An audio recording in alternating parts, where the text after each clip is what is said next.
Question number 8, the Honourable Damien O'Connor. Thank you, Mr Speaker. My question to the Minister. What new technical information or advice did he receive, if any, in relation to the possible recovery of the Pike River Mine drift prior to the meeting he attended in Greymouth yesterday? Speaker. The Honourable Dr Nick Smith. The new technical information I received was on the methane levels in the drift, which I shared with the families yesterday. It shows methane levels in the mine beyond the new seal 30 metres into the drift have rapidly increased and are now over 90%. The mine has over 100,000 cubic metres of this explosive gas present, and combined with the other risks confirms the advice that entry and recovery of the risk cannot be done safely. Supplementary, Mr Speaker. Supplementary question, the Honourable Damien O'Connor.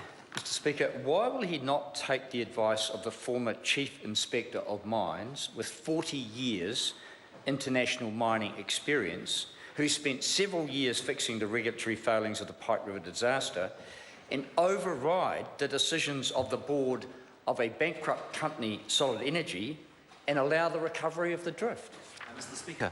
The Honourable Dr Nick Smith. I spoke with the gentleman concerned at last year's anniversary, and as far as he was prepared to go with me is the issue of might. Equally so, under our health and safety law, the advice we do need to take is from those that are legally responsible.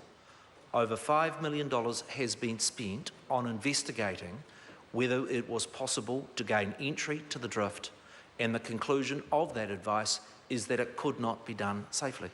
Supplementary, Mr Speaker. Supplementary question, the Honourable Damien Does O'Connor. the Minister agree with Tony Forster, a former mines inspector, who in an email to the families yesterday said, quote, New Zealand mining law permits the recovery of a single entry heading under the scheme designed for that purpose. A suitable scheme already exists, in my opinion, and does he accept his offer to be honoured, quote, to be honoured to take part in or lead a drift recovery? Mr Speaker. The Honourable Dr Nick Smith. Legal decisions under the health and safety in workplace law that this Parliament passed has the legal responsibility for safety, resting with Solid Energy currently, and when the mine is sealed, it will then return to the Department of Conservation, of which the Director General, Lou Sanson, would then be the person that takes that responsibility. The advice I have received is that the combination of risks, 100,000 cubic metres of methane now in the mine, the issues that there is likely to be a heat source that could trigger an explosion, the fact that the mine was always unsafe without an egress, and the damage that's been done to the strata, increasing the risk of a rockfall, makes the overall risk profile too high, such that drift cannot safely be entered. Mr Speaker. Supplementary question, the Honourable How Damien can a O'Connor. Crown Minister ignore the realities that this mine in Crown land, administered by a Crown-owned enterprise that has failed, how can he ignore the advice of independent people who say this is possible, and why is he trying to hide behind the veil of Solid Energy, a failed company? Speaker. Order. The Honourable Dr Nick Smith.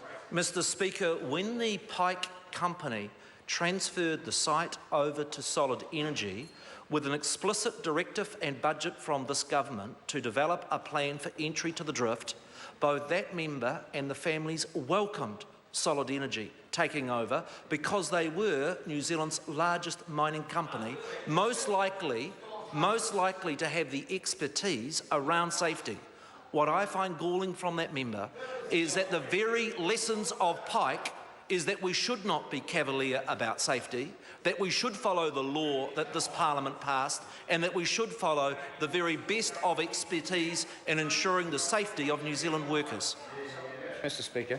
Supplementary question, the Honourable Damien O'Connor. Mr Speaker, how much or what percentage of the government's $1.8 billion surplus would be needed to honour the Prime Minister John Key's commitment to re-enter the drift and recover what is ever possible from that drift.